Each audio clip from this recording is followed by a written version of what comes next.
La commune de la semaine. La commune de la semaine. Dernier petit tour du côté d'Épin-Urbach pour la commune de la semaine. Je suis aujourd'hui en compagnie de Léonie Faber. Bonjour. Bonjour. Léonie, vous avez rédigé 2 ouvrages intitulés Mémoire de famille d'Épin et Visage du passé. Donc l'un traite plutôt de l'exode et de l'évacuation durant la Seconde Guerre mondiale et l'autre montre vraiment le fil de l'histoire du village. Comment se sont passées les recherches, Madame Faber ? Les recherches ont été un peu difficiles. Comme je suis née après-guerre, j'ai dû rechercher toute l'histoire. Qui en premier, j'ai pris mes propres mémoires de mes parents. Et en deuxième, la famille de mon mari, dont ma belle-sœur, qui a vécu cette guerre et qui avait une très bonne mémoire et qui pouvait tout me dire. À chaque heure, à chaque jour, à chaque minute, ce qu'ils mangeaient ce jour-là, ce jour-là, ils étaient ici, un autre jour, ils étaient là. Et elle m'a énormément aidée. Et voilà. Et le côté histoire, le côté politique du livre, j'ai été le chercher chez Madame Cheyer à Erchin, qui elle-même écrit les 17 vendredis, un livre aussi sur Erchin. Voilà, c'est comme ça que s'est construit cette histoire. Quand on revient par exemple à la Seconde Guerre mondiale, il y a un destin commun entre différents villages du Beecherland. Les habitants d'Épin-Urbach ont été évacués vers la Charente. Oui. Quels ont été les témoignages des habitants du village ? Qu'est-ce qui vous a marqué parmi les histoires qu'on vous a racontées ? C'était surtout ce départ et ce voyage avec leurs animaux et leurs charrettes. C'est ça qui les a le plus marqué, les gens. Parce que c'était quand même 4 jours qu'ils étaient en voyage à partir du 1er septembre 39 jusqu'à Langenberg pour arriver au train de marchandises, qui les a amenés en Charente. Et c'est ça qui les a le plus marqués. Quand on regarde dans l'actualité en 2022 et qu'on voit dans certains pays des gens qui sont obligés de partir en laissant tout derrière eux, et vous avez étudié ça pour la période 39-45. Vous vous dites que parfois les hommes n'ont rien appris ?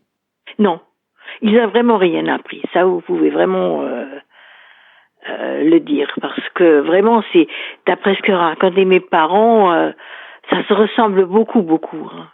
La reconstruction, quand il y a un élan, quand il faut repartir de zéro, parce que ça a été le cas, à Épin, le village était quasiment détruit. Ouais. Comment ça s'est passé à la fin des années 40, début 50 ? Comment est-ce que les habitants ont réussi à redresser la situation ? Les gens étaient pauvres. Ça, je me rappelle, je suis moi-même née après-guerre, j'étais enfant. Les gens, ils étaient pauvres. Ça, on peut vraiment dire qu'ils étaient pauvres. Mais ils ont eu beaucoup de courage. Et ils étaient joyeux de le faire. Et ils ont tout cassé, ils ont tout reconstruit. Ils ne voulaient plus rien voir de ce avant-guerre. C'était vraiment une période assez spéciale entre la population du village, qui se sont vraiment entraidés à reconstruire tout ce village. Je me rappelle, étant enfant, c'était une période très très animée les soirs dans le village, parce qu'il y avait énormément d'ouvriers qui travaillaient, qui vivaient sur le village, qui allaient un peu dans les bistrots faire la fête. Et c'était vraiment agréable, c'était joyeux, C'était vraiment une belle période, je vous jure. On peut aussi voir dans l'histoire d'Épin-Urbach le destin différent de 2 ouvrages du patrimoine religieux, la chapelle Saint-Vincent de Paul à Urbach qui a échappé au bombardement, et l'église qui, quant à elle, a été détruite et reconstruite dans les années 50. Vous vous souvenez peut-être de cette période de reconstruction ? Oui. Mais je précise, elle n'a pas été entièrement détruite, l'église. L'église aurait pu être réparée, mais le mur de fondation était atteint.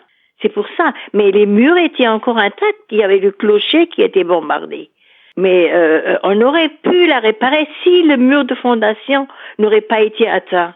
Alors à ce moment-là, il fallait carrément la détruire et la reconstruire.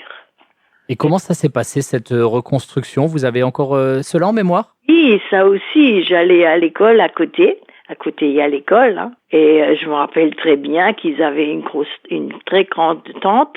Et sous cette tente, il y avait les tailleurs de pierre.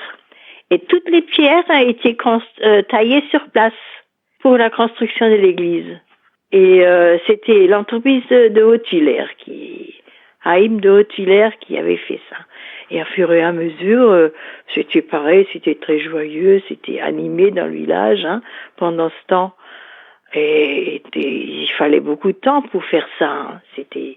C'était bien aussi pour nous les enfants, hein. Je vous propose maintenant de quitter un petit peu l'histoire récente et d'aller très loin dans l'Antiquité. Épin et Urbach, ce sont des zones qui ont été occupées par l'homme depuis très longtemps? Oui, depuis la nuit des temps, hein. Surtout Urbach. C'est un Urbach qu'on a trouvé le plus de choses sur les anciens temps. C'était surtout une pierre tombale, hein, qui était assez ancienne. Statue d'un dieu grec qu'on a aussi trouvé. D'un ancien dieu, quoi. Et sculpté qu'ils ont trouvé aussi dans les gravats. Est-ce que c'était d'Urbach? On sait jamais vraiment rien de tout ça. Ça a pu être transporté aussi, hein, mais disons que ça a été trouvé là-bas, hein. Donc on est au moins sûr qu'on peut remonter à, on va dire, à l'Antiquité pour la présence humaine, quoi. Sûr, à 100%, on peut pas, parce qu'il n'y a pas de fouilles archéologiques qui ont été faites, hein. On peut pas être sûr de tout ça. Mais il y a quelques articles qu'on a pu trouver quand même, hein. Plus à Épin. Épin, on a pratiquement rien trouvé en ce qui est en archéologie, hein. Donc c'est plus sur Urbach que se trouverait peut-être le berceau du village? Oui. Urbach existait avant Épin, hein. Qu'est-ce qui a été le plus difficile? Est-ce que c'est de trouver des documents? Est-ce que ça a été de recueillir des témoignages? Qu'est-ce qui vous a donné le plus de fil à retordre? Là, c'était surtout, il fallait trouver je suis allée aux archives à Sarreguemines. Et c'est Didier Emer qui m'a beaucoup aidé dans la recherche de ces anciennes archives là. Tout ce qu'il avait, il a pu me le donner. Il m'a donné des anciens livres aussi que je pouvais lire, que je trouvais, et Madame Scheyer, pareil, elle m'a donné un livre de Medelsheim où on parlait beaucoup de Épin aussi, et de ce fameux Stäbling qui aurait existé avant Épin. Tout ça, c'était dans des livres. J'ai lu énormément de livres sur cette ancienneté, quoi.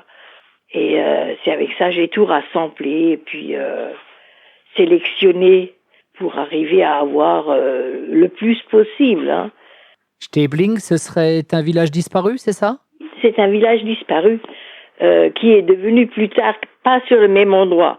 Stäbling existait au contrebas de la chapelle Saint-Joseph. Et c'était que des huttes de ce temps-là. Et à Epping, c'était un propriétaire qui avait une ferme qui s'appelait Eppo. D'accord. Voilà. Et ça a donné le Epping, le ing, ça veut dire à l'intérieur. C'était une ferme, et c'était la ferme de Eppo. D'accord, un peu le Hof de Eppo, quoi. Voilà. Donc on a maintenant l'origine de ce nom, c'est très très bien. Et les habitants du village ont accueilli favorablement vos ouvrages. Ils ont très vite été épuisés. Ils ont été réédités depuis. Et je crois que là aussi, vous en reste plus beaucoup. Ben oui, surtout le premier, hein. Le premier, c'était Mémoires de famille. J'ai écrit en premier celui de 39-45. Ça aurait été mieux de faire en premier Visage du passé. Mais bon, c'était comme ça. Et c'est surtout le premier qui a été vite épuisé. Et bon, j'ai pu rééditer. J'ai réédité une fois et plus après, alors voilà. Et il vous en reste combien, par curiosité? Sur tous les deux, il me reste 3. Ah ouais. J'ai vérifié ce matin. Ah bah, si certaines auditrices ou auditeurs sont intéressés, il va falloir se dépêcher. Vous allez sonner ou toquer chez Léonie Faber, ou vous lui envoyez un petit mail. Les coordonnées sont sur le site Épin Urbach, le site de la ville. Et puis, vous pourrez vous plonger, grâce à Madame Faber, dans l'histoire d'Épin et d'Urbach. Merci beaucoup. De rien, monsieur.